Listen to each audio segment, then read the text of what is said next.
En un barrio sucio, con olor a sangre, rodeado de barro y gritos, se esconde una escena grotesca que no es solo sobre animales, es sobre nosotros.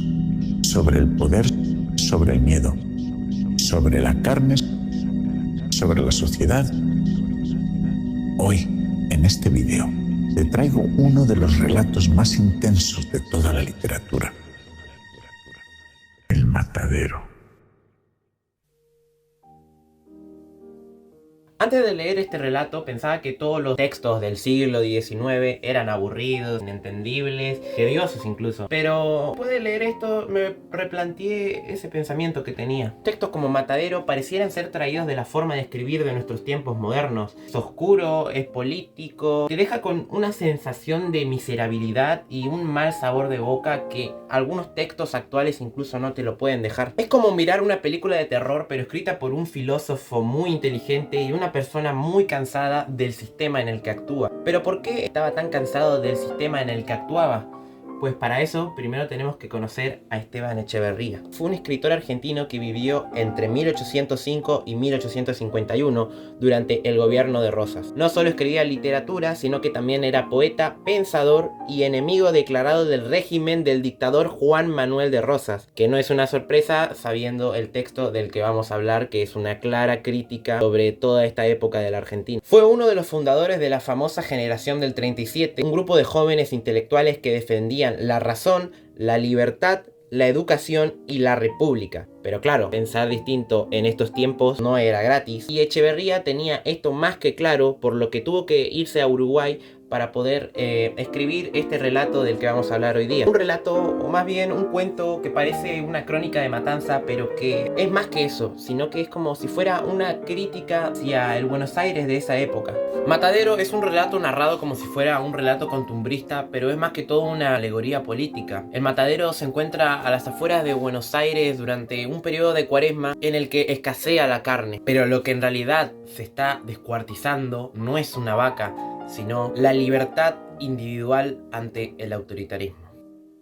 El relato arranca con una situación bien concreta, una gran inundación, Buenos Aires está bajo agua y la carne, un alimento básico, escasea. Sin embargo, el gobierno, controlado por Rosas y su gente, autoriza que se mate una cierta cantidad de animales, pero solo en el matadero del barrio del oeste, donde se reúnen los carniceros más brutos y violentos, fieles al régimen de Rosas. El narrador describe el lugar con mucho asco. Aquel matadero hedía horrorosamente. El barro mezclado con vísceras y sangre no está representado así porque sí. El lugar describe a la Argentina sometida, sucia, moralmente podrida, donde reina la violencia, la ignorancia y el fanatismo. Y mientras tanto, los curas justifican todo. Es pecado comer carne en cuaresma, dicen, pero los federales la comen igual, porque ellos son la excepción. Acá ya se ve un poderoso mensaje, la hipocresía del poder, el uso de la religión para controlar y cómo se construye un doble discurso. El ambiente es caótico, casi apocalíptico.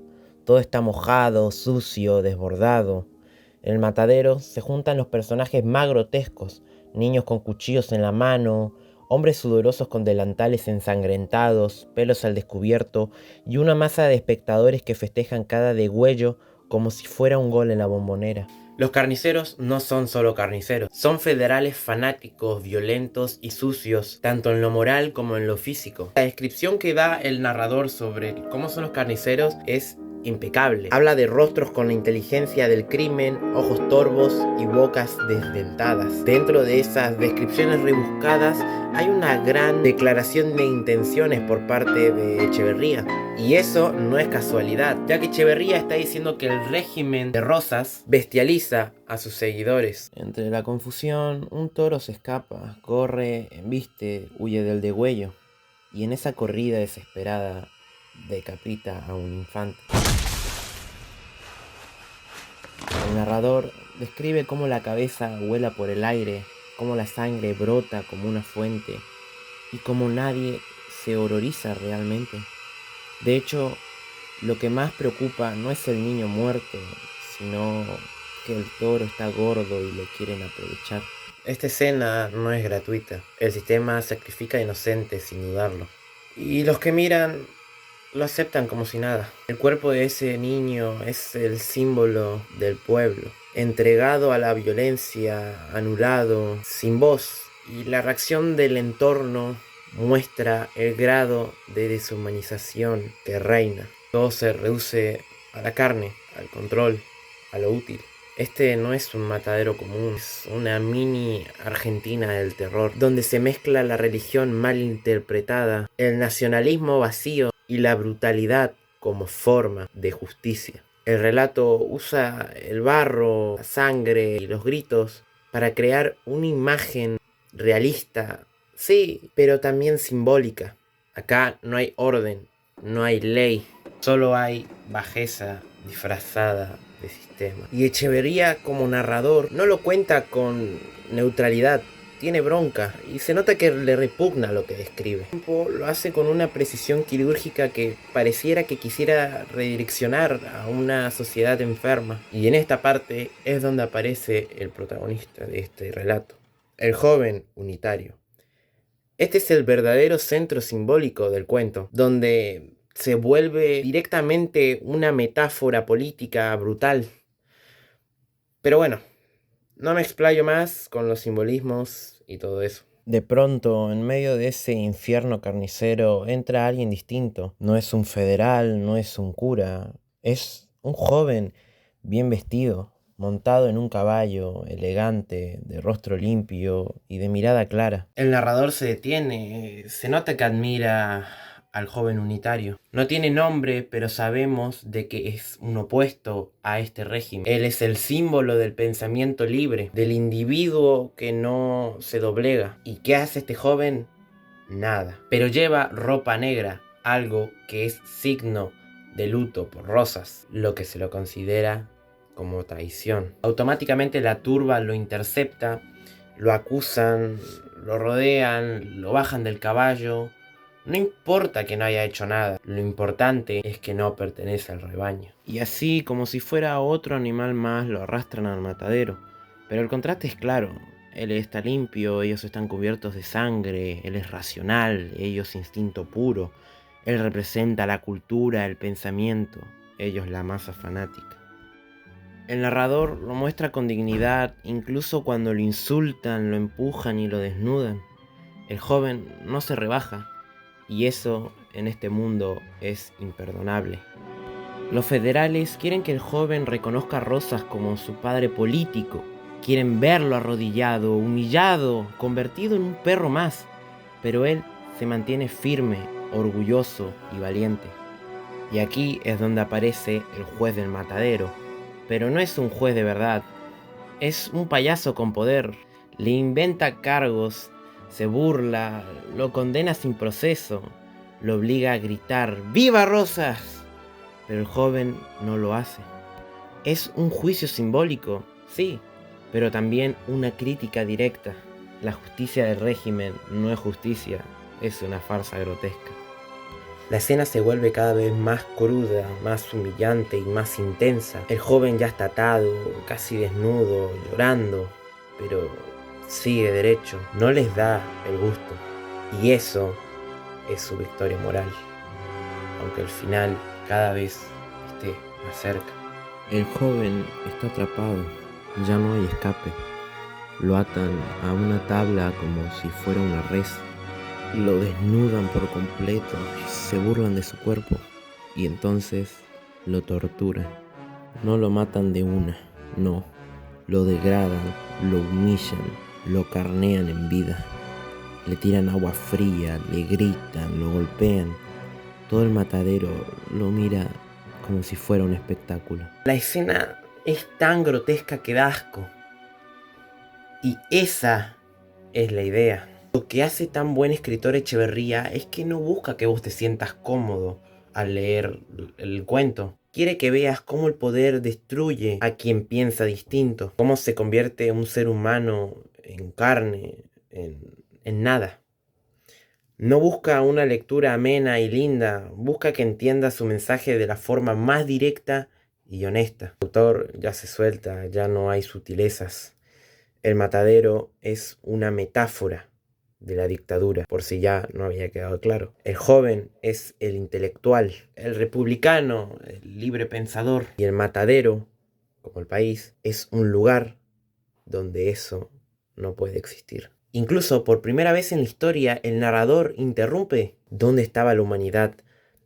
¿Dónde la justicia? ¿Dónde la civilización? La respuesta es terrible.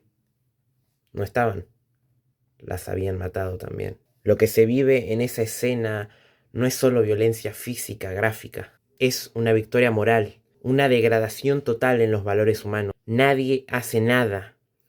Todos participan o miran. Y eso también es parte del mensaje. El silencio de los testigos es complicidad. De pronto, el joven hace fuerzas para liberarse, tira de sus ataduras, se resiste, lucha. Y en ese momento de furia, de desesperación, de orgullo herido, se golpea la cabeza contra una pared y muere. ¿Se suicidó? ¿Fue un accidente? ¿O prefirió morir antes que humillarse? El relato no lo aclara nunca, pero toda la carga simbólica lo dice todo. Prefirió morir libre que vivir arrodillado. El matadero queda en silencio por un segundo. El espectáculo terminó. La carne ya está lista. Pero lo que murió ahí fue una idea, una posibilidad de un pueblo distinto. Lo que hace el matadero no es solo contarte una historia sangrienta, te hace mirar el país en un espejo roto, sucio, donde todo lo que ves duele. Porque si bien el relato fue escrito en los siglos XIX, o sea, prácticamente hace 2 siglos, hay algo tristemente eterno en lo que muestra. La intolerancia, el fanatismo, la violencia política, la masa que grita sin pensar, los poderosos que humillan al que piensa diferente. ¿Y hoy? ¿Cuánto ha cambiado la Argentina desde entonces? Seguimos viendo cómo se margina al que disiente, cómo se celebra el odio, cómo se mata simbólicamente al que no entra en la lógica del sistema. Hoy el matadero ya no tiene cuchillos, pero tiene redes sociales, medios, trolls, noticias falsas, discursos vacíos, manipulación. Y sigue existiendo el miedo al pensar distinto. Y la pregunta aquí es, ¿somos los que miran en silencio como adentro del matadero o somos el joven unitario que trata de resistir aún así? ¿Nos conformamos con sobrevivir en el barro o queremos salir de ahí? Echeverría escribió esto en un contexto donde hablar le pudo haber costado literalmente la vida, y aún así lo escribió, porque entendió que el arte, la literatura, la palabra pueden ser una forma de resistencia.